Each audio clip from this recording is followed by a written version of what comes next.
ఎలక్షన్స్కి ముందు నోటీస్ ఇవ్వటం, మున్సిపల్ ఎలక్షన్స్కి ముందు నోటీస్ ఇవ్వటాన్ని ఏ విధంగా కూడా పరిగణిస్తారు? డైవర్షన్ పాలిటిక్స్ చేయడంలో దిట్ట రేవంత్ రెడ్డి. ప్రతి ఎలక్షన్ల సమయంలో కానీ లేదా ఏదైనా ఆయనకు విపత్తు సంబంధించినప్పుడు దాన్ని డైవర్ట్ చేయడం కోసము ఏదో ఒక కొత్త ఇష్యూ తీసుకొస్తాడు.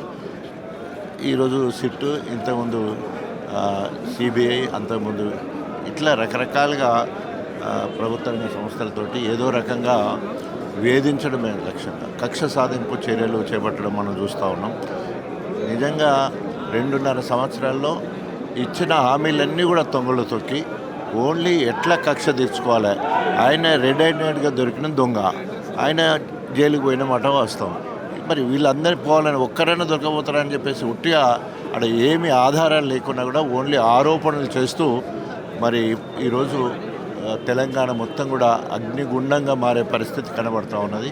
ఆయన కేసీఆర్ గారి మీద మరి ఏదైనా చేసినా లేకపోతే కేసులో జైలు కన్నా ఇంకేదైతే మాత్రము చాలా లాండ్ ఆర్డర్ ప్రాబ్లం కాకుండా రేవంత్ రెడ్డి భస్మమైపోయే పరిస్థితి ఏర్పడుతుంది. సార్, ఇప్పుడు కరెక్ట్గా అంటే ఈ ఫలితాలు అంటే ఈ నోటీస్ ఇవ్వడం కావచ్చు, విచారణలు కావచ్చు, ఈ ఎఫెక్ట్ ఏమన్నా మున్సిపల్ ఎన్నికలపై ఉండొచ్చు అంటారా బీఆర్ఎస్ పార్టీకి? అంటే ఇంకా వ్యతిరేకత తెచ్చుకుంటే ఆయన అనుకున్న పాజిటివ్నెస్ రావట్లేదు, వ్యతిరేకత వస్తూ ఉంది. కార్యకర్తలకు, బీఆర్ఎస్ కార్యకర్తలకు, తెలంగాణ వాదులకు, ఉద్యమకారులకు ఒక అంటే హోంవర్క్ ఇచ్చినట్టు అవుతుంది, రిజ్యూనేట్ అవుతూ ఉన్నారు.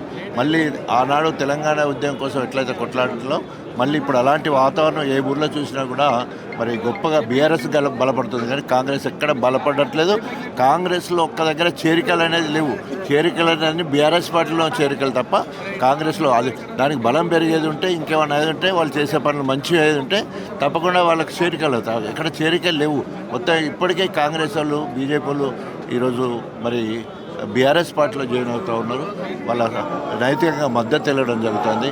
ఇదంతా ఇది పోయే కాలం వచ్చిన రేవంత్ రెడ్డి ఇట్లా చేస్తున్నారని చెప్పే మాటలే మనకు కనబడుతుంది. అయితే గతంలో చూస్తే మనం హరీష్ రావు కావచ్చు, కేటీఆర్ కావచ్చు, దాదాపు 7 గంటలు 8 గంటలు విచారణ చేశారు. ఇప్పుడు మరి రేవంత్ రెడ్డి కేసీఆర్ని కూడా అంతసేపు విచారణ చేస్తే కేసీఆర్ ఆరోగ్యానికి ఏమైనా ఇబ్బంది వచ్చే అవకాశం ఉండొచ్చు? సో తప్పకుండా అసలు 65 సంవత్సరాలు దాటిన వ్యక్తులు ఎవరైనా, పౌరులు ఎవరైనా కూడా విచారణ వారి ఇష్ట ప్రకారం చేయాలి, వాళ్ళ ఇంటి దగ్గర వారు కోరుకున్న దగ్గర చేయాలని 160 సిఆర్పి చట్టం చెప్తా ఉన్నది.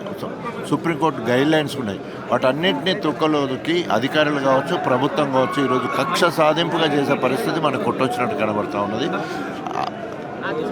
కేసీఆర్కు ఆరోగ్య పరిస్థితి అయినా కూడా దానికి బాధ్యత సిట్ అధికారులు, తర్వాత ఈ ప్రభుత్వమే బాధ్యత వహించాల్సి ఉంటుంది. సార్, అరెస్ట్ జరగచ్చు అంటారా? మీ ఒపీనియన్ ఏంటి? మీరేం ఎక్స్పెక్ట్ చేస్తారు? అసలు ఆధారాలు లేవు. అరెస్టు ముచ్చడెక్కడిది? ఓన్లీ మానసిక వేదనకు గురి చేయడం తప్ప ఎట్టి పరిస్థితుల్లో అరెస్ట్ అయితే అవకాశం లేదు. Thank you.